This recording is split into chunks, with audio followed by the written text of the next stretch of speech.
Hi, Judah was invaded on 3 occasions by the Babylonians, and that's how most of the people ended up in the Babylonian land. Some of the faithful ones begged to the Lord to be spared from their enemies and to help them to stay in their own land, but the Lord said no. In this case, the surviving way in the salvation way the Lord was providing was going to a foreign land. And their faith was put to the test by believing that the Lord will still continue with them even in a pagan land.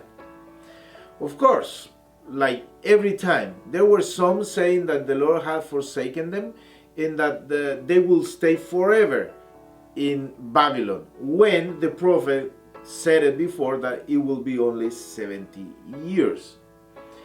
So then the prophet Jeremiah stood up and lifted up his voice, saying that the Lord appeared to him a long time ago, saying, I have loved you, talking to the people, with an everlasting love. And that's how I deal with you, with mercy. This message is so powerful because if they understood that the love of God was everlasting, then they had to understand that it wasn't because of them. It wasn't because of their forefathers. It was because God Himself that they were loved by the Lord. Because only the Lord is everlasting. And His love for them was unconditionally, not because of what they did or they did not do, but because He wanted to love them. In our case, sometimes it's exactly the same, especially when we put the love of God into doubt. Because we go through certain situations that makes us doubt. But the Lord said, no, it's not because of what you do or you don't do. It's because I love you.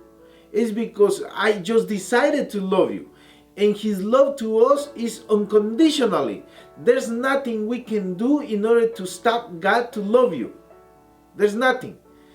But God's love means nothing to you if you cannot enjoy it. God's love is nothing to you if you cannot accept it. God's love is nothing or means nothing if you don't think that it's worth it. So that's why today, as you live your day, what if you think about God's love in your life and ask Him to take more or to get more of that love in your life? See you tomorrow.